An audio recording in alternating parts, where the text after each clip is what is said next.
প্রশ্ন হলো স্যার আমরা আপনি বলছেন সিকিউর নিচ্ছে না, এখানে দিয়েছেন থিংস, তাহলে আমরা এটা দিয়ে সৃজনশীলে কিভাবে দিব? প্রশ্ন আসে না? এই আমরা কি এখানে একটা সৃজনশীল দিছি? দেই না, তাহলে কিন্তু আমাদের প্রশ্ন আসবে কি আকারে? তবে স্যার আপনি সৃজনশীল দেন না, তাহলে সৃজনশীল আমরা দিব কিভাবে? এগুলা করে মনে করো বললো মিস্টার কামাল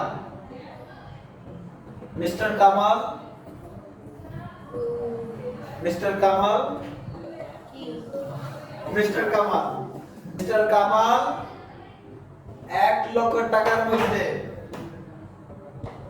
10,000 টাকা বিনিয়োগ করে 90,000 টাকা নগদে হাতে রাখেন।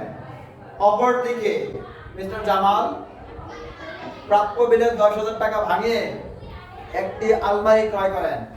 গ নম্বরের প্রশ্ন আসলো, মিস্টার কামাল কি তারল্য বনাম মুনাফার নীতিটি অবলম্বন করেছে? না। প্রথম লাইন শেষ। মিস্টার কামাল তারল্য বনাম মুনাফার নীতি অবলম্বন। দ্বিতীয় প্যারা শুরু করবেন। তারল্য বনাম মুনাফার নীতি কি আমরা লিখছি না এখানে? তারল্য বনাম মুনাফার নীতি বলতে আপনি কি বুঝেন এটা লিখবেন। গ নম্বর কি লিখবেন? তারল্য বনাম মুনাফার নীতি হলো তারল্যের সাথে মুনাফার সাথে সামঞ্জস্য রেখে ব্যবসার কার্যক্রম অর্থায়নের কার্যক্রম পরিচালনা করা, লেখা বলা হয় তারল্য বনাম মুনাফার নীতি। 3 নম্বর প্যারা লিখলেন, মিস্টার কামাল 10,000 টাকা বিনিয়োগ করছেন, 90,000 টাকা এদিকে তিনি 10,000 টাকার ফলে পরিপূর্ণ মুনাফা পাবেন। অধিক সংখ্যক মুনাফা অর্জন করতে অল্প টাকা বিনিয়োগ করার কারণে তিনি অধিক সংখ্যক বা উপযুক্ত বা পর্যাপ্ত পরিমাণে মুনাফা অর্জন করতে পারবে না, কিন্তু নগদ টাকা বেশি রাখার কারণে মুনাফার সুবিধা থেকে বঞ্চিত হয়েছে।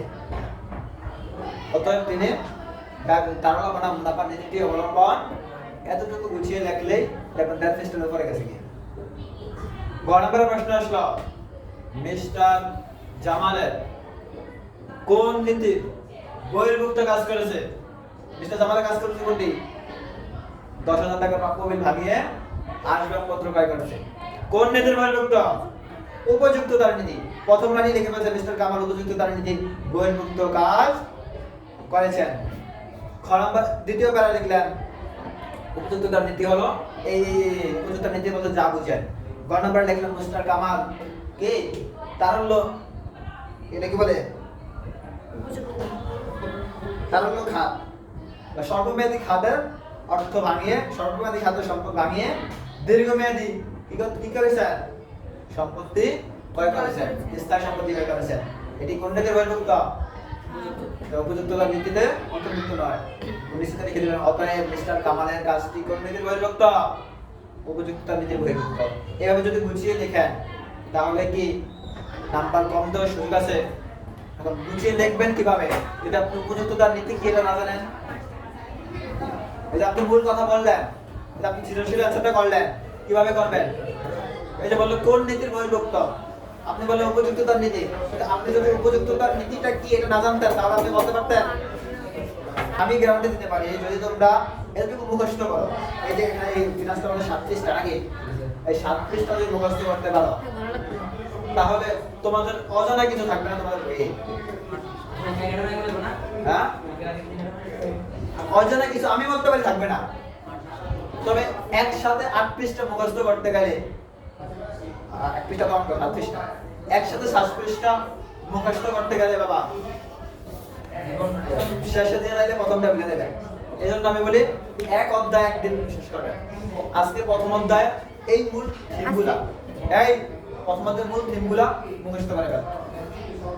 যেন এগুলা মূলত সৃজনশীল ইঙ্গিত মূলক। তুমি যদি মূল জিনিসটা জানো, বাংলা যেমন মূল জিনিসটা জানো না, বাক্য সম্প্রসারণটা জানো না, আমরা এখানে সেই মূল বাংলা কি পড়া, একটা গল্প কি পড়া, মূল ভাবটা পড়া তোমরা।